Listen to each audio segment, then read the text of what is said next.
On est ravis d'avoir co-organisé cette conférence avec le cabinet Condorcet dans ce cycle diagnostic. Et on va parler audit énergétique, couverture des risques, prérequis et formation. Voilà, alors merci aux partenaires qui sont présents avec nous et qui ont permis à l'organisation de cette conférence. Et là, vous avez d'ailleurs un petit trombinoscope avec les intervenants d'aujourd'hui. Alors, je vais peut-être vous laisser vous présenter un premier tour de table, vous présenter rapidement qui vous êtes et qui vous représentez. Peut-être Yann. C'est gentil. Donc Yann Vogel, je représente ODI Formation. Donc on fait de la formation diagnostiqueur immobilier pour des gens qui rentrent en reconversion professionnelle, mais aussi en formation continue, formation sur le terrain depuis des années, et notamment à beaucoup travaillé sur le risque juridique des cabinets diagnostiques. Voilà, on est situé sur Bordeaux, on travaille avec des gens sur toute la France et depuis déjà 12 ans. Voilà, merci Yann d'être avec nous. Ensuite, Grégoire. Alors, Grégoire Marion, je représente le cabinet Condorcet. Donc, nous sommes courtiers en assurance spécialisés dans l'assurance des diagnostiqueurs immobiliers. Voilà, créé en 2012 et on assure aujourd'hui environ 500 diagnostiqueurs immobiliers. Voilà. Voilà, on va y revenir. Et enfin, François. Donc François Goudard, Alliance, moi j'en charge la souscription des risques de responsabilité civile pour les professions réglementées. Donc le droit, le chiffre et l'immobilier au sens large, dont les diagnostiqueurs bien sûr. Voilà. Donc ce qu'on avait prévu, peut-être Grégoire, pour commencer, c'est une petite présentation. Tiens, je vais vous passer la zapette. Effectivement, pour caler le propos sur ce sujet. Oui.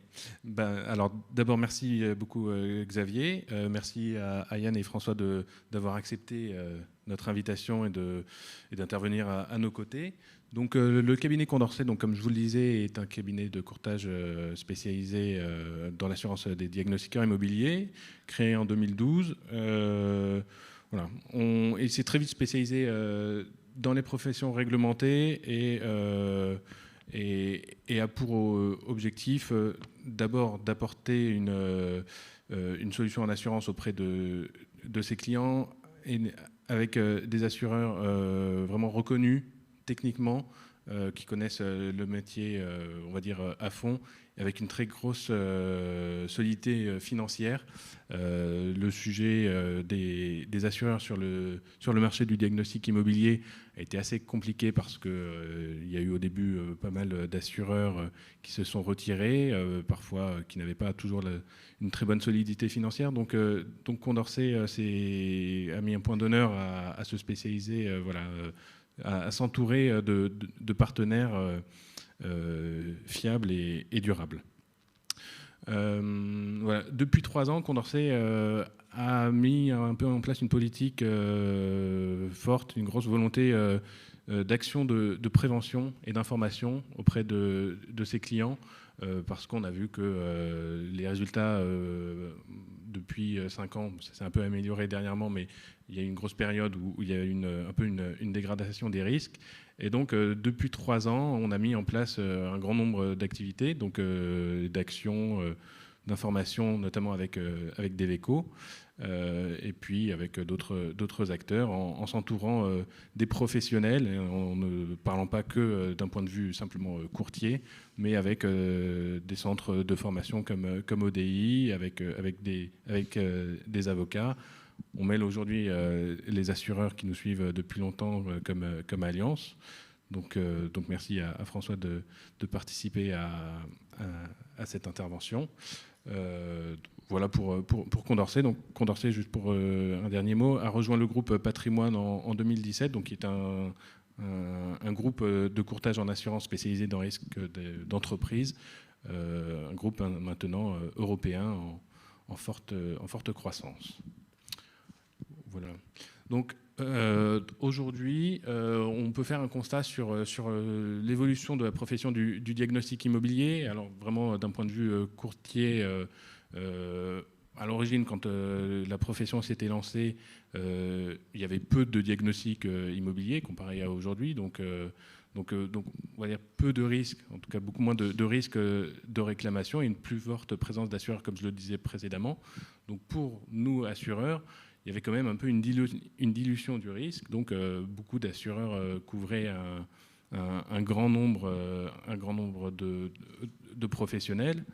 Et donc c'était quand même quelque chose d'assez facile à couvrir. Et au fil du temps, le nombre de diagnostics a augmenté. Entre 1996 et 2013, je crois qu'il y a un nouveau diagnostic qui est devenu juridiquement opposable. À peu près tous les 2-3 ans, il y avait un nouveau diagnostic. Et en parallèle, il y a eu un retrait de pas mal d'assureurs. Aujourd'hui, il y en a 2 ou 3 sur le marché, voilà, de compagnies d'assurance vraiment présentes. Donc aujourd'hui, le risque, la situation, et lorsqu'un assureur a devant lui un diagnostiqueur immobilier qui veut s'assurer, il en a de plus en plus. Donc il y a vraiment auprès des assureurs une concentration du risque. On n'est pas en situation de monopole, mais aujourd'hui, un assureur a de plus en plus de risque d'avoir un sinistre, soit de très forte intensité, soit de plus en plus de fréquence. Et il a en face de lui un professionnel qui, avant, s'il faisait toujours un peu les mêmes missions, en assez peu de temps, il a un professionnel du coup qui a une grande hétérogénéité de missions assez différentes les unes des autres. Et donc ce qu'il est intéressant, c'est ce qu'on va voir, c'est de savoir comment lui il appréhende ce risque. Avant c'était quelque chose de toujours un peu pareil. Aujourd'hui c'est très différent, ça bouge beaucoup. Quand vous dites lui, c'est l'assureur. Oui, l'assureur, oui. Donc voilà, donc la nature des risques ont changé. Et puis, pour finir un peu ce panorama, on voit, je pense que tout le monde est au courant, qu'il y a eu une hausse des réclamations aujourd'hui qui a entraîné une cessation d'activité chez pas mal de nos clients. Nous, c'est ce que Condorcet on constate. On a pas mal de cessations d'activité. Oui, parce qu'il y a un vrai risque pour l'entreprise, effectivement, quand il y a une réclamation, c'est de devoir arrêter son activité. Oui. Même si l'assurance est là pour le couvrir, on a beaucoup de diagnostiqueurs aujourd'hui qui en ont marre d'être toujours pris dans le feu, même lorsqu'ils ne sont pas forcément responsables. C'est des années de procédure. Ils en ont parfois une procédure tous les 2 ans, beaucoup de réclamations. Parfois, lorsqu'ils sont en faute, c'est normal, ça arrive, tout le monde peut faire des erreurs. Mais la recrudescence de réclamations, la juridisation des mœurs fait qu'il y a de plus en plus de sinistres et de procédures qui sont intentées assez facilement. Donc beaucoup en ont marre et se retirent du marché pour aller faire autre chose. Voilà, donc aujourd'hui, on fait vraiment le constat qu'il y a une exigence, en fait, il y a une nécessité d'accompagnement, en fait, d'un point de vue juridique, dans les réclamations, lorsque nos clients sont mis en cause, et de les accompagner dans une négociation, même en amont, avant de faire jouer l'assurance. C'est quelque chose de très important. Très bien. Voilà. Alors là, on a un petit quiz d'ailleurs sur. Je crois que vous avez prévu pour vous, public. Je crois que Benjamin, il y a plus de 150 personnes qui sont connectées avec nous. Et donc c'est ça, le quiz, c'est quels diagnostics sont le plus souvent mis en cause. Donc il y a 4 réponses possibles. Oui, c'est ça. Oui. Alors soit l'amiante, la loi Carrez, l'électricité ou les termites. Alors ça, ce sont des chiffres vraiment d'assurance. Donc voilà. Donc on s'est dit que c'était intéressant de. Voilà. On va vous laisser voter. Alors, chèque public à distance. Allez, vous êtes en train de le faire. 5, 4, 3, 2, 1. Je vais très vite. 0, parce que vous êtes nombreux, donc ça va aller vite. Benjamin, alors, quelle est la réponse principale? Donc, c'est la réponse A. Donc, c'est sur l'amiante. Est-ce que c'est bien ça, alors Oui, c'est ça. Hop. Voilà. Donc effectivement, l'amiante, aujourd'hui, ça reste le premier diagnostic qui fait l'objet de réclamations. de réclamations. Et petite information assez importante, plus de 50% des condamnations qui sont faites dans ce cadre-là viennent souvent d'un manque de conseils que le diagnostiqueur aurait dû prodiguer. Ce n'est pas forcément qu'il a mal fait son intervention ou sa prestation, mais le devoir de conseil dans le cadre justement de l'amiante, lorsque ça passe devant un juge, voilà, le devoir de conseil est très fort, et lorsqu'il n'est pas respecté... Autrement dit, il ne s'est pas trompé sur sur l'amiante ou pas amiante, mais il manquait quelque chose dans le rapport. C'est ça. Le devoir de conseil est de plus en plus scruté par les juges, et donc c'est souvent sur ce manque-là qu'ils sont condamnés. Ensuite, voilà, donc c'est d'abord l'amiante, et puis ensuite viennent les termites, la loi Carrez, et puis l'électricité. Voilà. C'est drôle parce que moi j'aurais mis les termites en premier, mais c'est pas le cas. Mais on va venir à vous. Les diapos, on vous les passera, cher public. On vous fait un petit deal. Hein, je parle aussi pour vous dans la salle. C'est qu'à la fin de la conférence, vous recevrez un questionnaire de satisfaction, et ceux qui répondent au questionnaire de satisfaction reçoivent les présentations. Alors peut-être pour continuer avec vous, merci Grégoire pour avoir posé ce sujet. Pour continuer avec vous, François, finalement en tant qu'Alliance, on est ravis de vous avoir. C'est rare d'avoir l'assureur sur des conférences pour les diagnostiqueurs immobiliers. Quel est le point de vue de l'assureur, sachant qu'aujourd'hui, effectivement, comme le disait Grégoire, il y a une 50aine de diagnostics, et on voit la difficulté. Il faut être en capacité de juger les différents risques en fonction des différents diagnostics, et puis la capacité pour les diagnostiqueurs aussi de couvrir correctement ces prestations. Alors, c'est vrai que déjà, c'est un sujet sans risque qui est un sujet de préoccupation majeure, parce que de toutes les professions réglementées que l'on traite, c'est quand même la profession qui donne les résultats, il faut être clair, les plus mauvais. Donc déjà, il y a une préoccupation à ce niveau-là qui fait qu'un certain nombre d'assureurs se sont désengagés du risque, et que, c'est ce que disait Grégoire, que le nombre d'intervenants est assez réduit. Bon, ça, c'est ce qu'on venait de dire en préalable. Et au-delà de ça, on a quand même une complexité du métier pour nous par rapport à d'autres professions réglementées. Par exemple, vous garantissez un expert comptable, les ordonnances de garantie sont définies de métier qui a certes évolué, mais qui reste quand même schématiquement le même. Là, on est sur une espèce quand même beaucoup plus mouvante, donc déjà la profession est quand même beaucoup plus jeune, hein, on va dire 2005, et puis elle est très très très évolutive. Donc en fait, quand on regarde le métier de diagnostiqueur, on repère une cinquantaine de diagnostics que peut exercer donc un professionnel donné. Ce qui fait que pour qu'on puisse s'y repérer, il a quand même fallu concevoir une grille qui nous permet d'analyser de façon assez simple les risques. Donc en fait, schématiquement, on a retenu 4 items, des diagnostics qu'on a pu considérer comme étant des diagnostics standards, parce que des diagnostics peu risqués, donc c'est les tout premiers diagnostics qui sont apparus et qui ont été imposés par le législateur. Ensuite, il y a, je dirais, des diagnostics un peu plus risqués, dont on voit qu'ils vont générer une sinistralité plus importante que les premiers.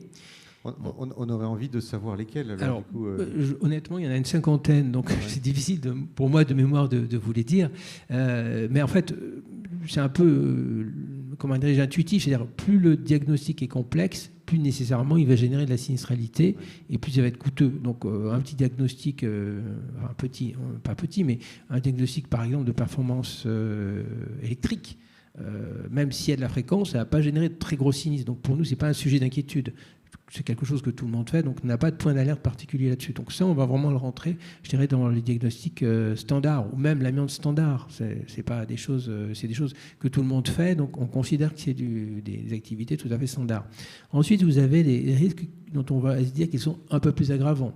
Donc on va s'interroger, donc on va les classer. Alors souvent c'est fait de manière un peu empirique, hein, ce qui explique que selon les compagnies, vous n'ayez pas la même grille d'analyse, que chaque compagnie a ses prérequis, chaque compagnie a son expérience sinistre, et chacun voit les choses de manière un peu différente. Ensuite vous avez une étape supplémentaire avec des diagnostics de niveau 2, où vous dites que là vraiment vous êtes face à un diagnostic qui est aggravant et qui va générer une surprime bien plus élevée.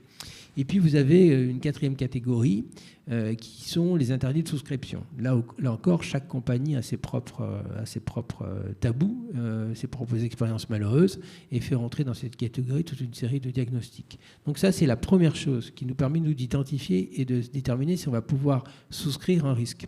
Ensuite, la question qu'on peut se demander, c'est quid de cette grille-là? Comment est-ce qu'elle est pertinente ou est-ce qu'elle n'est pas pertinente?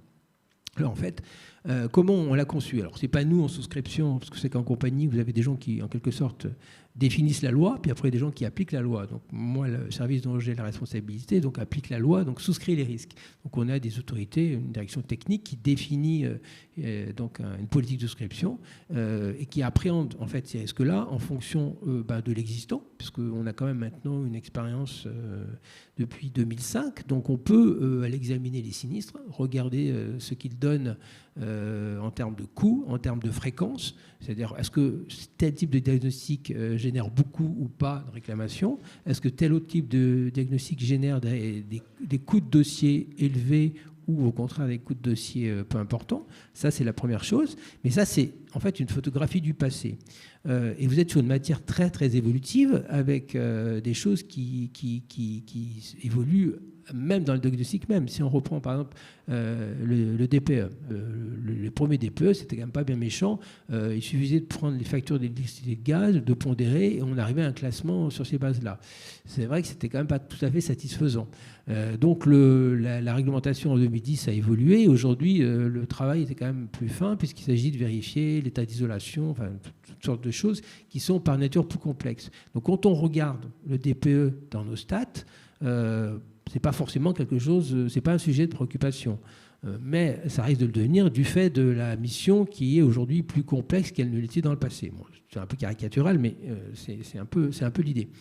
Et puis ensuite, vous avez une nouvelle mission. Alors là, une nouvelle mission, en fait, on ne sait pas, on ne peut pas se rattacher à quelque chose de concret. On ne voit pas de sinistre. En plus, on est en responsabilité civile entre le moment où on ouvre un sinistre et le moment où on le règle, c'est cool, un laps de temps quand même relativement long. Donc là, ça va être un peu de manière intuitive qu'on va considérer que ce diagnostic-là, parce qu'il est compliqué, il va générer davantage de sinistres. Et ensuite, le dernier critère pour déterminer si un risque est assurable ou pas, et selon quel tarif, c'est la nature de la clientèle du diagnostiqueur. Évidemment, si on fait du diagnostic amiante dans des maisons, c'est pas la même chose que si vous faites du diagnostic amiante sur des tours à la Défense. Donc évidemment, l'aspect clientèle, à savoir risque de particulier versus risque d'entreprise ou risque de professionnel, va entrer en ligne de compte pour analyser le risque. Et ensuite, il y a la situation particulière à chaque diag. Parce que certes, on est sur une profession réglementée, donc pour l'exercer, il faut satisfaire à un certain nombre d'obligations légales, donc à savoir un socle minimum de formation, mais pour autant, tous les gens ne sont pas égaux en matière de qualité de service rendu à la clientèle. Donc on va tout simplement, quand on souscrit, regarder la sinistralité du diagnostiqueur, parce qu'on voit quand même qu'on a des gens qui ont des sinistres à répétition, tandis que d'autres n'en ont pas ou peu. Donc ça va être un critère d'analyse. Il est évident que les gens qui ont une sinistralité compliquée, on ne va pas les souscrire. Avec quand même une difficulté qui est les créations. Certaines compagnies on considère que comme on n'a pas de retour d'expérience sur les créateurs, parce que précisément ce sont des créateurs, ils ne sont pas souscrits.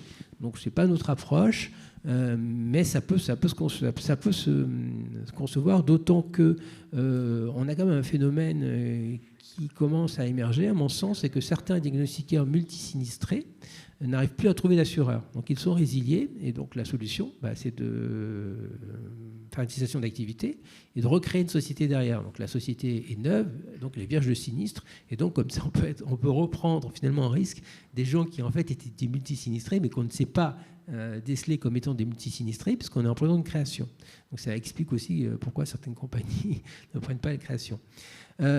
Ensuite, la complexité de ce métier, vous l'avez vu, donc c'est cette grille d'analyse, mais ensuite c'est l'évolution de toutes ces missions. Finalement, le diagnostiqueur a une responsabilité, là je ne parle pas de responsabilité civile, mais de responsabilité au sens générique du terme, qui est quand même assez importante, parce qu'on a mis à sa charge toute une série de missions qui sont liées à la sécurité, à la santé, et puis maintenant donc, à l'économie d'énergie. Donc, et puis que l'on peut dire, c'est que les missions initiales, c'est ce que tu as dit, qui étaient relativement simples, sont enrichies par des missions de plus en plus complexes, de plus en plus larges. On le voit bien notamment, par exemple, avec l'audit énergétique suite à DPE. Donc on va nécessairement avoir une citoyennerie qui va suivre, je dirais, la pente ascendante de ces métiers-là. Ce qui pose d'ailleurs une difficulté pour nous, c'est de bien cerner la nature d'activité. Est-ce qu'on a bien compris ce que fait le diagnostiqueur? C'est pas toujours si simple que ça. Et ensuite, est-ce qu'on est en capacité finalement de définir une trajectoire de sinistralité pour ce nouveau diagnostic, ce qui est non plus pas une mince affaire. Et puis, tu l'as dit, c'est quelque chose de très important. Ces missions qui sont de plus en plus complexes s'accompagnent d'une mission de conseil. C'est-à-dire que le diagnostic n'est pas là pour simplement faire en quelque sorte une photographie, un état des lieux, mais il doit accompagner son client par une obligation d'information, une obligation de conseil. Et il peut se voir rechercher, et ça c'est effectivement une source de contentieux, une réclamation importante, parce qu'il a été déficient dans son obligation de conseil vis-à-vis du client. Donc ça, on est au cœur des problématiques de responsabilité civile professionnelle, et c'est quand même, là encore, quelque chose d'assez préoccupant. Et puis, pour couronner le tout, j'ai bien conscience que le panorama n'est pas très réjouissant, on a une jurisprudence qui n'est vraiment pas du tout favorable aux intérêts des diagnostiqueurs et derrière des assureurs, puisqu'on a eu une jurisprudence de la Cour de cassation, donc ce n'est pas un tribunal avec une décision isolée et qui ne fera pas tache d'huile. Là, on a une décision importante de juillet 2015 où on a considéré, c'était un problème d'insectes xylophages qui n'avait pas été décelé, on a considéré que le coût d'indemnisation dû à l'acquéreur correspondait en fait à l'intégrité du coût des travaux de réparation. Alors que logiquement, la jurisprudence jusqu'à présent considérait qu'on était en présence d'une perte de chance. À savoir que le diagnostiqueur n'était pas responsable de la présence des insectes dans le bois. Par conséquent, il n'avait pas indemnisé, on n'avait pas à l'indemniser, la victime n'avait pas à être indemnisée du coût des réparations, mais simplement on lui avait fait perdre une chance. C'est-à-dire qu'il aurait pu acheter le bien un peu moins cher. Donc cette inflation de la jurisprudence, c'est même peut-être par ça qu'on aurait dû commencer, est quand même une problématique majeure. Il explique donc qu'un certain nombre d'assureurs aient pris peur et se soient sortis du risque. Voilà. Oui, donc ça a influé peut-être la vision qu'avaient les assureurs sur le marché à partir de 2015. 2015, oui. Il y avait aussi, mais on y reviendra là, sur la partie décennale. Alors peut-être je vais continuer avec Yann, vous n'en avez pas parlé des assurances décennales, mais on va revenir. Et puis on va faire un focus aussi sur la partie audit énergétique. Yann, effectivement, en termes de formation, on voit à quel point, donc du coup, les diagnostiqueurs doivent être bien formés. Et puis ils doivent intégrer aussi dans cette formation qui n'est pas réglementaire, mais la notion de conseil. Parce que c'est là-dessus, si j'ai bien compris ce que disait Grégoire, c'est là-dessus qu'aujourd'hui, il y a la plupart des contentieux qui émergent. Oui, tout à fait. Je vais rebondir sur ce que vous avez dit tous les deux. Au final, il y a deux aspects, deux problématiques pour la profession. Il y a une problématique, on va dire, technique et une problématique juridique. La problématique technique, elle est très peu finalement exploitée et la partie juridique, absolument pas. Donc ça, c'est dans le départ, dans la profession, on a du mal à l'accepter. On pourrait faire un parallèle pour la partie technique sur le bon conducteur. Vous savez, quand on sort de l'auto-école, on a les règles et puis au fur et à mesure, on commence à en sortir. Et on a tous l'impression d'être d'excellents conducteurs. Très souvent, les diagnostiqueurs disent « il y a les mauvais et puis il y a nous ». Sauf qu'en fait, si on fait le point, on fait tous des erreurs et on a tous besoin en permanence de revenir au code de la route. Ça, on le sait comment, puisque nous avons proposé depuis déjà quelques années, avec l'aide d'un avocat qui est reconnu sur son travail de prévention, un expert judiciaire moi-même, on a fait finalement, plutôt que de proposer du contenu de formation, on a été voir les diagnostiqueurs et on leur a demandé de nous envoyer leur travail. Et on ne s'est pas contenté finalement de regarder que l'aspect réglementaire. On a aussi regardé l'aspect devoir de conseil et autres. Le résultat, sur un grand tour de France, ça a été que plus de la moitié des rapports étaient attaquables et non réglementaires. Le but n'est pas de blâmer les diagnostiqueurs, mais au contraire de leur faire comprendre, et ce n'est pas assez dit dans les instances de la profession, qu'on a tous besoin de formation permanente. Donc ça, c'est pour l'aspect technique. Il faut un suivi impératif, le rappel, parce que la réglementation évolue en permanence aussi. L'aspect juridique, le devoir de conseil, qu'est-ce que c'est finalement ? Si je pose la question à plusieurs personnes, chacun va avoir sa version du devoir de conseil. Il y a un paradoxe dans le diagnostic immobilier, c'est qu'on utilise un langage technique à destination de gens de non-sachants, qui finalement ne comprennent pas grand-chose. Si je parle de DGI, d'insectes à larves xylophages, vous voyez, pour le commun des mortels qui achètent la maison, mais elle ne comprend pas ce que ça veut dire. Le devoir de conseil, c'est tout simplement de vulgariser un message technique en un message clair. Donc c'est un travail d'horloger qui doit être placé à un endroit bien précis du rapport, avec les bons mots, de manière à ce que, certes, l'aspect technique, s'il a été respecté, comme vous l'avez dit tout à l'heure, il y avait des gens qui, malgré le fait qu'ils aient rempli leur mission technique, eh bien, le devoir de conseil n'avait pas été rempli parce que le juge va regarder autre chose. Il va regarder tout simplement si le message était accessible eh bien, finalement à l'acquéreur, au non-sachant. Voilà.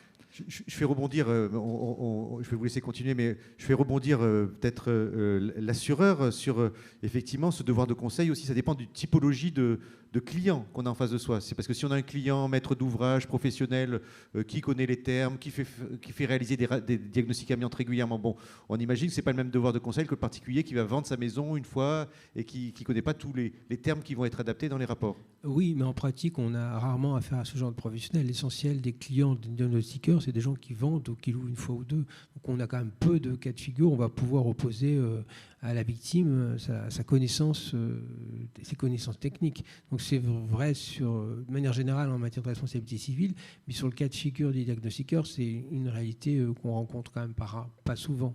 Oui. Donc je vous laisse continuer, Yann. Je continue aussi sur une autre idée reçue qui est intéressante, c'est des statistiques avec lesquelles on travaille avec le cabinet Condorcet et les assureurs évidemment. C'est de penser que finalement l'expérience, comme dans beaucoup de métiers, est signe de compétence. Et en fait, dans ce métier, c'est plutôt l'inverse, notamment par rapport au parallèle que je faisais tout à l'heure avec le code de la route. C'est-à-dire qu'on a travaillé sur un panel d'une 60aine d'entreprises, date de création fin des années 80 jusqu'en 2020, et on s'est aperçu que le nombre de sinistres augmentait avec l'expérience. En gros, les entreprises qui démarrent sont celles qui déclenchent le moins de sinistres. Alors très souvent, les fédérations m'ont rétorqué qu'en fait c'est normal, au départ on fait moins de diagnostics au bout de 10 ans. Oui, mais on s'aperçoit qu'au bout de 5 à 10 ans, on devrait justement, après avoir eu un pic, puisqu'une augmentation de diagnostic, eh bien finalement une chute des sinistres, puisque normalement on est censé se professionnaliser, gagner en expérience. Et ce n'est pas le cas. Les entreprises de plus de 10 ans représentent plus de la moitié des sinistres sur les 60 entreprises sur lesquelles on a travaillé.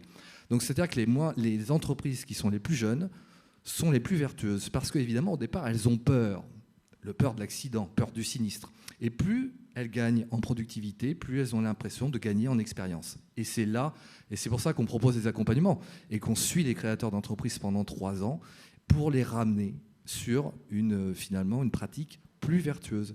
Et ça, il faut qu'on l'accepte dans cette profession, c'est que tout le monde fait des erreurs, tout le monde a besoin en permanence de comprendre que l'expérience n'est pas dans cette profession un signe de confiance. Est-ce que, François, là, je vous fais réagir sur ce propos. Effectivement, ce qu'on parle, c'est de courbe d'apprentissage sur un métier. Est-ce que sur les autres professions que vous couvrez, on retrouve ce même phénomène, c'est-à-dire qu'avec le temps, contrairement à ce qu'on pourrait penser, je reprends votre propos, finalement, on fait un peu moins bien le travail et donc on génère plus de sinistres? Non, on ne le constate pas nécessairement sur les autres professions. Cela dit, comme on n'a pas les mêmes soucis de sinistralité, on n'est pas allé chercher exactement ce genre de profil. Et puis, il faut reconnaître que bien souvent, si on reprend le droit, par exemple, on garantit tout un barreau. Donc, on n'a pas le choix. Donc, on va garantir, par exemple, tous les avocats du barreau. Donc, on ne va pas les voir si c'est un jeune ou quelqu'un de plus vieux qui est à l'origine du sinistre, parce que concrètement, ça n'aura pas d'incidence sur ce que l'on peut faire en matière de traitement du risque. Ouais. Alors, Yann, faisons un petit focus maintenant sur l'aspect audit énergétique, qui est aussi le thème de cette conférence, parce que là, c'est un nouveau marché qui arrive pour les diagnostiqueurs. Alors, il y a l'audit réglementaire, il y a l'audit incitatif. Alors peut-être on peut rappeler un petit peu, donner un petit cadre et rappeler à notre public les différentes réglementations qui se profilent. Alors à la base, il existe déjà l'audit énergétique, ça s'appelait l'audit énergétique incitatif. il était fait par des personnes, ou il est toujours fait par des personnes qui doivent montrer un peu patte blanche en termes de compétences. C'est-à-dire que vous pouvez aller chercher une certification qui existe par 2 marques connues, ingénieur bâtiment, thermicien, courant fort et RGE. Grosso modo, donc, des compétences quand même, un niveau de compétence important pour pouvoir faire ces audits énergétiques incitatifs qui permettaient d'obtenir notamment des budgets pour MaPrimeRénov', des financements et même le remboursement finalement de l'audit. Finalement, politiquement, vous avez tous constaté qu'il y avait des enjeux, que le gouvernement français devait accélérer la cadence sur l'idée d'incitatif, et donc il voulait le rendre réglementaire, ce qui devait déjà arriver l'année dernière. Et évidemment, il comptait au départ sur les cabinets d'études thermiques qui étaient déjà présents sur le marché. Or, les estimations de passoires énergétiques étaient sous-estimées au départ, puisqu'on était parti sur du 10%, ce qu'avait dit l'ADEME, et finalement, on a largement dépassé les 30%. Donc comment les diagnostiqueurs ont été appelés à la cause? Tout simplement pour une question de disponibilité, parce que nous n'avions pas assez de gens compétents pour le faire. Alors les diagnostiqueurs, oui, parce qu'ils ont une affinité déjà et un lien avec le DPE. Malgré tout, il y a ce souci de compétence, parce qu'évidemment, quand on parle de diagnostic immobilier et qu'on compare dans les prestations avec un bureau d'études thermiques, eh bien évidemment, 80% des diagnostiqueurs ne sont pas issus du bâtiment, ni même du thermique au départ, il faut le savoir. Donc c'est un métier de reconversion, mais sur ce type de marché, ça peut être vite problématique. Alors, quelle est aujourd'hui la différence? Parce qu'on entend encore des diagnostiqueurs qui pensent que c'est un DPE++.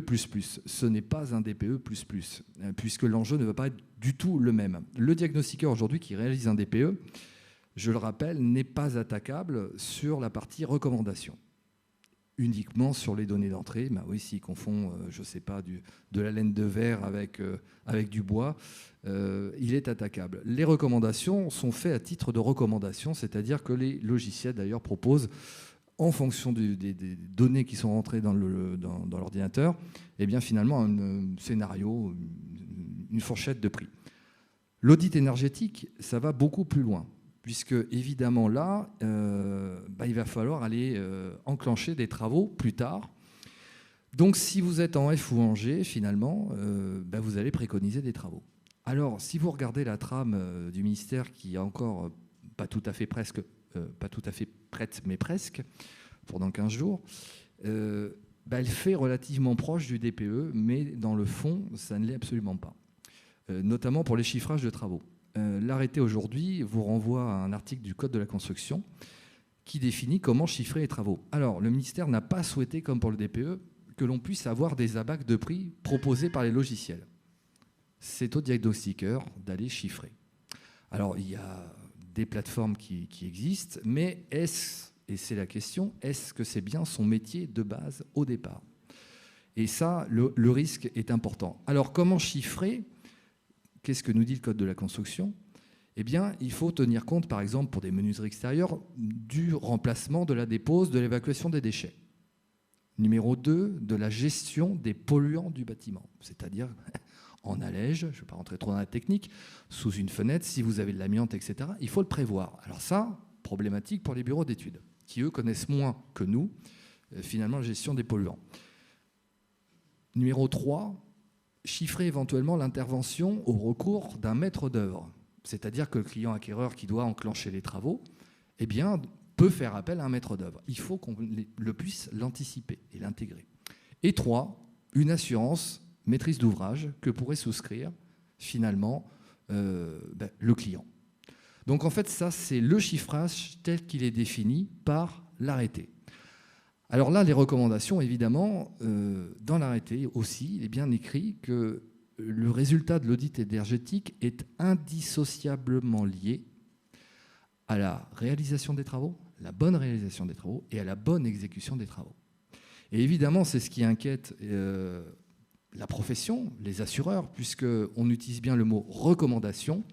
Mais encore une fois, comme on faisait tout à l'heure la différence entre le technique et le juridique, est-ce que le juge ne va pas le voir autrement puisque nous avons une obligation de moyens? Or, si les travaux ne peuvent se réaliser comme on l'a indiqué, Si finalement les travaux sont bien au-delà de ce qu'on a pu indiquer aussi, parce que ce n'est pas notre travail de base, eh bien, le diagnostiqueur est attaquable sur les recommandations. On va faire intervenir donc François là, sur cet aspect. Effectivement, là, on est la recommandation. Donc, on est peut-être des fois à la limite de la décennale aussi sur ces métiers-là. Et donc, ça introduit d'autres risques qu'il y a. Alors là, on parle il y a le réglementaire et puis l'incitatif. Et puis on voit qu'il y en a souvent, il faut des compétences effectivement de bureau d'études. Donc comment se positionne l'assureur sur ce... Alors, c'est vrai que c'est un sujet qui est en cours d'examen chez nous et on n'a pas encore, comment dirais-je, complètement, la réflexion n'est pas complètement aboutie. On pense que le sujet mérite qu'on passe un peu de temps d'emblée. Ce qu'en fait certains, ça pourrait être de considérer qu'effectivement, on est en présence d'une d'une problématique de maîtrise d'œuvre et d'une décennale. Donc, on pourrait tout de suite se dire, effectivement, non, on ne peut pas garantir quelque chose pareil. On est vraiment trop éloigné des diagnostiqueurs classiques, des missions classiques, donc on ne peut pas garantir ça. C'est un peu l'approche qu'on avait eue il y a quelques temps. Tu te souviens, Grégoire, on avait... vous parlez du réglementaire, là. Je parle de l'audit énergétique. Énergétique suite à DPE, hein, je parle de ça. Je parle que du réglementaire. Du réglementaire. Le réglementaire. Le réglementaire. Donc déjà, rien que sur le réglementaire, vous vous posez la question de... Si ça n'est pas réglementaire, on ne souscrit pas. Oui, donc ça, la messe est dite sur ce sujet, en tout cas. Avant l'apparition donc de cet audit donc réglementaire, on ne souscrivait pas à l'audit énergétique. C'était un interdit de souscription. On considérait que le risque était beaucoup trop lourd et qu'effectivement, ça relevait d'un autre métier que du diagnostiqueur. Preuve en était, c'est qu'il n'y avait pas d'obligation d'assurance sur ce secteur-là et ça n'entrait pas dans les missions classiques d'un diagnostiqueur, enfin d'un diagnostic réglementé. Donc là, aujourd'hui, on peut quand même, on peut pas évacuer si simplement la question parce que on pense, enfin c'est quand même ce qui risque de se passer, qu'un bon nombre de diagnostiqueurs incluent ça dans leur fonction. Ils vont faire le DPE et derrière ils vont faire l'audit réglementaire. Donc ça suppose quand même qu'on se pose un peu la question et qu'on évite un peu le faux pas qu'on avait pu faire il y a quelques années où on avait considéré d'emblée que toute une série de diagnostiqueurs, je me souviens il y avait le DTG, relevaient nécessairement de la décennale. Donc on avait retiré des diagnostics qu'on pouvait garantir, toute une série de diagnostiqueurs. Donc on avait quand même réduit considérablement des choses qu'on pouvait garantir. Donc là, ce n'est pas ce qu'on souhaite faire d'emblée. Il faut quand même qu'on se pose et qu'on réfléchisse un peu, qu'on voit un peu comment sortent tous ces arrêtés, etc., pour voir concrètement ce qu'on peut faire. Enfin, ceci posé, on a bien conscience que de toute façon, ça va générer une sinistralité forcément importante. Déjà, on commence à voir quelque chose qui est important, sans parler de l'audit, mais sur le DPE. Simplement, regardez aujourd'hui les DPE. Jusqu'à présent, franchement, la valeur d'un bien immobilier était complètement déconnectée du DPE. Enfin, qui regardait un DPE quand il achetait un bien? Enfin, quelques personnes peut-être un peu avisées, mais la plupart des gens achetaient une location, une surface, un bien qui avait du cachet, etc. Et on ne regardait pas le DPE. Hein. Là, le coût de l'énergie était moins cher aussi. Il y avait le coût de l'énergie qui était moins cher, il est vrai. Sauf que là, il y a eu quand même la réglementation qui fait qu'avec les passoires thermiques, vous ne pouvez plus louer un certain nombre de biens. Donc il y a des gens qui ont acheté un bien pour investir, etc., qui ne peuvent plus le mettre en location, puisque le bien est mal isolé, et parfois il n'est pas possible de faire des travaux. Lorsque vous achetez un bien dans un immeuble, très souvent la qualité de l'isolation ne dépend pas de vous, copropriétaire, mais dépend de toute la copropriété. Donc vous pouvez avoir acheté un bien pour le louer, et parce que la copropriété ne veut pas faire des travaux, ne pas pouvoir le louer derrière. Donc on commence à voir, du fait de cet environnement, une baisse d'un certain nombre de biens. Il y a une corrélation entre le DPE et la valeur du bien. Donc ça s'est posé. Donc ça va générer une sinistralité importante. Avant même cette histoire donc d'audit énergétique. Et l'audit énergétique va nécessairement en rajouter, puisque effectivement, si les préconisations sont fausses, erronées, etc., la valeur du bien va être directement affectée. Et au vu de ce que je vous disais de la jurisprudence de 2015, on est quand même en droit de s'interroger sur ce que va devenir la sinistralité des diagnostiqueurs. Donc en dehors même de cette problématique assurantielle décennale, pas décennale, maîtrise d'œuvre, pas maîtrise d'œuvre, nécessairement, quelle que soit la solution retenue, dans les années à venir, il va y avoir des sinistres qu'on ne connaît pas aujourd'hui. Donc on est sur une activité particulièrement risquée. Donc la question pour nous aussi va être de voir un petit peu quelle est cette formation et c'est à mon avis quand même le sujet essentiel, est-ce que la formation va être suffisante pour que nous, on puisse assurer cette activité? Ou est-ce qu'on va être sur encore des formations? Enfin, la presse s'est fait l'écho de multiples reprises. Il y avait encore un article du Monde du 1er mars qui citait un bien immobilier qui avait été classé en DPE différemment selon les diagnostiqueurs. Il y a une formation, il y a quand même des formations qui pêchent et qui ne sont pas suffisamment étoffées. Donc là, la problématique est liée à la formation, à mon avis. Oui. Yann, en un mot, hein, parce que le temps file et on veut prendre des questions. Donc, effectivement, là, on interpelle aussi la formation. Et puis, il y a cette notion de devoir de conseil aussi pour éviter ces contentieux. Donc, est-ce que les formations vont être à niveau pour pouvoir rassurer les diagnostiqueurs, les assureurs, pardon? Alors, aujourd'hui, clairement, elles ne le sont pas. Alors, déjà, deux choses pour la formation. Il y a le contenu des arrêtés qui ne sont pas toujours clairs. Et malheureusement, ça laisse finalement des déviances sur le terrain d'interprétation et par les organismes de formation en général et aussi par les techniciens sur le terrain. Aujourd'hui, grosso modo, il fallait au ministère du monde pour remplir finalement l'audit énergétique, il fallait des gens pour le faire. Aujourd'hui, il n'y a aucun référentiel de formation, c'est-à-dire que vous faites une formation de 2 heures, de 2 jours, de 3 jours, de 3 semaines, vous fournissez une attestation de formation à un organisme de certification et vous avez une certification provisoire. Donc, pour être très clair, nous avons demandé à déjà plusieurs reprises qu'il y ait un référentiel clair sur la formation, éventuellement une certification. À l'horizon du 1er janvier 2024, il semblerait que le référentiel apparaisse en juillet, au moins qu'on puisse voir à quoi ça ressemble pour renforcer la formation qui est impérative sur un sujet avec un enjeu politique aussi important. Grégoire, on va, avant de prendre les questions, on va conclure là, sur cette partie les conclusions à tirer pour diversifier son activité de diagnostic immobilier. Mais est-ce qu'aujourd'hui, en tant que courtier, un diagnostiqueur qui veut assurer le métier d'audit énergétique, est-ce qu'aujourd'hui on sait l'assurer ou pas encore? Alors, aujourd'hui, on sait l'assurer parce qu'on a des assureurs qui nous suivent. Mais comme le disait François, il y a quand même un point d'interrogation de savoir si dans les mois, dans les années à venir, est-ce que ça passera sous le coup de la RC décennale. Oui. Ça, on est un peu en attente de la décision des juges. Il y a beaucoup de choses qui sont suspendues à la jurisprudence. Et si demain, la jurisprudence estime que les recommandations ou que les préconisations faites font tomber la responsabilité du diagnostiqueur immobilier sous le coup de la responsabilité civile décennale, pour les courtiers, il faudra trouver une autre solution avec d'autres assureurs ou à travers un autre contrat. Et c'est quelque chose que l'on voit de plus en plus avec nos clients, c'est que la diversification de leurs activités fait que parfois ils doivent souscrire plusieurs contrats d'assurance avec plusieurs assureurs derrière pour pouvoir couvrir l'ensemble de leur mission.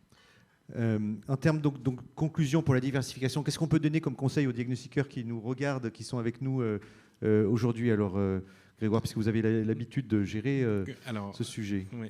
Alors, pour ceux qui diversifient leurs activités, on leur recommande d'abord de blinder leurs devoirs de conseil et leur rapport. Pour ça, on met en place des petits fascicules, des articles. Enfin voilà, on fait passer pas mal d'informations par rapport à ça. Ensuite, lorsqu'il y a des activités, comme je le disais, nouvelles, pour lesquelles on n'a pas toujours un seul assureur, on leur propose de nouveaux contrats. Et puis lorsque la réglementation n'est pas claire, ou que leur profil ou que leur formation est parfois trop faible dans certains domaines, on leur préconise d'éviter le temps que la réglementation soit plus claire, par exemple sur l'audit énergétique ou sur d'autres activités, parce que certains assureurs demandent plus de formation et donc de revenir dans 1 an ou 2 avant de pouvoir se lancer sur une mission. On a plein de questions du public. Alors, on va les prendre. Là, Benjamin me les a passées. Alors, quand on fait des audits RGE, donc ça c'est l'incitatif, hein, c'est celui-là où on va en discuter. On n'est pas assuré en décennale. Alors, pourquoi l'être pour le réglementaire? Ça faut demander l'assureur pour le coup. Ouais. Alors, je vais voter en touche parce que comme on n'assure pas d'audit non réglementé, donc je ne sais pas vous répondre. Le sujet a été évacué. Pour nous, ça ne relève pas du métier de diagnostiqueur. C'est une activité hors périmètre réglementé. Donc, on n'y touche pas. Donc, je ne peux pas vous répondre. En fait, aujourd'hui, pour le réglementaire, on n'est pas assuré en décennale, enfin sur l'audit énergétique réglementaire. On se pose la question de savoir si y aura une obligation d'assurance décennale par la suite. Aujourd'hui, ce n'est pas le cas. Une question, oui, effectivement, qui est pourquoi les assureurs ne proposent pas à leurs assurés diagnostiqueurs des formations gratuites ou payantes, en tout cas, sur le devoir de conseil, les manques les plus fréquents, ça vaut aussi pour l'organisme de formation. C'est-à-dire qu'effectivement, comme il y a des retours d'expérience, est-ce qu'il ne pourrait pas y avoir des processus de formation? C'est ce que vous avez fait, Yann. Mais peut-être on va commencer avec vous pour Alliance. Allez-y, François. Ça ne rentre pas dans le modèle économique d'un assureur que de faire des formations à ses assurés. Donc l'intermédiaire qui a l'obligation de conseil peut le faire, mais l'assureur qui porte le risque, l'assureur c'est un porteur de risque. Donc il peut faire une forme de prévention, mais il ne va pas faire des formations. Ça ne fonctionne pas comme ça. Non. Ça serait le courtier finalement. Ça serait le courtier, tout à fait. Qui pourrait faire ça. Est-ce que alors Grégoire? Alors nous c'est ce que nous faisons. Nous incitons. Ce qu'on fait aujourd'hui, c'est un peu ça aussi. Hein. Oui, c'est une prise de conscience. Hein. Complètement. En fait, on les incite à faire des formations, à les mettre en relation avec certains instituts de formation, avec des avocats qui peuvent les aider. Après, les formations ont forcément un coût. Le courtier, il est intermédiaire, il met en relation avec d'autres personnes. Mais oui, c'est ce qu'on essaye de faire. Peu de gens le font, mais nous, c'est ce qu'on essaye de faire et de démocratiser cette pratique qui a du mal à s'ancrer. Oui. Parce que beaucoup d'assurés voient l'assurance. Je suis certifié, je ne vais pas en payer en plus. Je suis formé, je ne vais pas le refaire. Yann, vous avez des formations, devoirs de conseil qui sont hors du réglementaire, ça c'est. Oui, ça fait des années qu'on en fait. Malheureusement, on est quasiment les seuls à faire sous ce format où on va très très loin, puisque vraiment. C'est payant, c'est alors oui, dans un. Oui. J'ai le regret d'annoncer que c'est payant. On réfléchit à un système qui serait gratuit, mais malheureusement, on les fait payantes. Mais on peut proposer des solutions de financement par le biais des OPCO. Les diagnostiqueurs ont des moyens de financement et d'aide. On les renvoie vers ça aussi. Mais c'est important de comprendre que la formation... Ça peut passer en formation continue Non, pas être considéré réglementairement comme de la formation continue, mais c'est de la formation continue qu'on a démarré bien avant, qui va au-delà. La formation continue, juste un mot... elle nous est imposée dans un contenu. C'est-à-dire qu'on doit relire le support de cours en une journée. Bon, ça n'a pas grand intérêt. Il faut impérativement qu'on renvoie ce miroir aux diagnostiqueurs de leur travail par rapport à ce qui se décide en justice et par rapport à la réglementation. Nous avons aujourd'hui des retours sur des choses qu'on a mis en place sur des diagnostiqueurs qui n'ont même pas eu à avoir l'expert judiciaire de nommer, pour vous dire. C'est-à-dire que le juge a décidé dès le départ de dire le rapport est extrêmement clair. On a une décision de justice qui a été portée par Damien Josse, notamment en Gironde, extrêmement clair. Donc on n'a pas besoin d'aller plus loin. Donc toute cette expertise, ça fait des années qu'on le dit, qu'on le crie. Malheureusement, ce n'est pas souvent entendu. Donc j'invite les diagnostiqueurs à se tourner vers ceux qui s'intéressent à cette question, les courtiers qui s'y intéressent, à la prévention. Mais évidemment, faut aller. On est plus que dans la prévention, on est dans le curatif, si je reprends un terme de termite. Oui, il faut le mettre en place. Alors il y a une question intéressante qui dit peu de sinistres sur l'électricité et l'amiante simple parce que les particuliers ne sont pas en capacité de juger de la qualité du diagnostic. On imagine peut-être que des fois, il y a finalement des diagnostics qui pourraient être erronés, qui passent en dessous des radars parce que la personne ne peut pas juger si on s'est trompé ou pas. Yann ? Non, l'électricité, en fait, c'est parce que très souvent, l'électricien qui passe après un diagnostic va dire que le diagnostiqueur aurait pu repérer quelques prises en plus. Donc ça va être des petits courriers de réclamation qui ne vont pas souvent débaucher sur des sinistres, à proprement dit. L'enjeu n'est pas le même que sur du thermite, sur un DPE. Donc oui, pour l'électricité, ça reste des courriers de réclamation, mais qu'il faut traiter malgré tout parce que ça peut emmener sur d'autres réclamations après, sur d'autres domaines. Une question de diagnostiqueur qui s'installe, comment on fait en termes de formation et d'assurance? Est-ce que vous prenez les nouveaux diagnostiqueurs au cabinet Condorcet et puis qu'est-ce que vous leur demandez de particulier? Absolument. Alors, Condorcet assure les diagnostiqueurs qui sont en création. On leur demande de nous envoyer la preuve de leur formation, de leur certification. Voilà. Ensuite, c'est quelque chose d'assez simple. S'ils font des activités, on va dire, de base et voilà.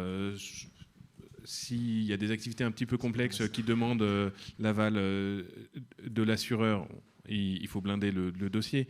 Mais sinon, un assureur qui fait des activités, on va dire, classiques peut s'assurer auprès de Condorcet sans problème.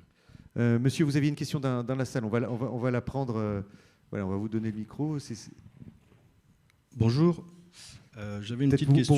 Pour vous présenter, vous êtes un diagnostiqueur? Oui, je suis diagnostiqueur immobilier depuis 2007. J'avais une petite question concernant le manque de devoirs de conseil. Vous disiez qu'il y avait beaucoup de sinistres sur le manque de devoirs de conseil, notamment sur l'amiante. Alors je voulais savoir qu'est-ce qu'était le devoir de conseil sur l'amiante, puisque normalement dans les rapports, tout est tramé et réglementaire. Donc on dit il y a des dalles de sol, et il y a des recommandations, et il y a les états de dégradation, il y a tout qui est déjà indiqué normalement. Donc quel est le devoir de conseil supplémentaire à mettre en place pour ne pas être mis en cause? Voilà. C'est principalement, qu'on parle de l'amiante ou d'autre chose, c'est d'attirer l'attention sur le rapport. Ce que n'aime pas un prescripteur. Là, on parle de l'amiante. Attirer l'attention sur des choses que vous n'avez pas vues, par exemple, qui vous paraissent importantes sur de l'amiante, sur des choses à engager derrière, mais attirer l'attention. En fait, ce que vous voyez comme étant un détail parfois sur un rapport, qui est une anomalie, on va dire, elle n'est souvent pas très claire, pas très visible. Il faut la ressortir, il faut la mettre en avant. Ce que n'aiment d'ailleurs pas les prescripteurs, puisqu'évidemment, ça va à l'encontre, entre guillemets, du processus de vente. Ça peut bloquer. Mais là, on parlait tout à l'heure d'accompagnement. En effet, d'accompagner l'anomalie, même au niveau des prescripteurs, c'est lever un lièvre. C'est finalement éviter le problème pour tout le monde, pour le vendeur, pour l'acheteur et pour le diagnostiqueur. Est-ce qu'on ne peut pas conseiller aussi, là je parle à l'assureur ou au courtier, c'est des fois sur des rapports qui pourraient être un peu spécifiques, d'avoir un courrier d'accompagnement qui vient rajouter des éléments, les mettre en exergue. Peut-être, si vous pouvez prendre le micro, là on va vous donner le micro, François. Si, en fait, parce qu'en fait, vous ne pouvez pas considérer que vous avez fait votre travail en remettant le rapport parce qu'il est normé. Vous devez accompagner votre rapport dans un certain nombre d'explications à l'attention de la clientèle. Donc ça peut être fait faut se ménager la preuve de l'avoir fait. Donc effectivement, un courrier accompagnant ou un commentaire quelque part qui paraît en exergue, c'est important parce que vous ne pouvez pas vous dire, voyez, j'ai fait mon travail, j'ai rendu le rapport, etc. Il faut vraiment que ce rapport il soit compréhensible par tout un chacun. Donc il y a un passage, si vous voulez, du travail purement factuel à un travail complémentaire de traduction, ce que vous avez formé dit de ce que vous avez constaté auprès des clients. Voilà, on avait encore une question? Non, c'est dans le public, c'est bon. On va passer, alors, on arrive au terme de cette émission, de cette conférence. On a un petit quiz pour vous, d'ailleurs, hein, sur l'audit énergétique. Voilà, Benjamin, la diapo.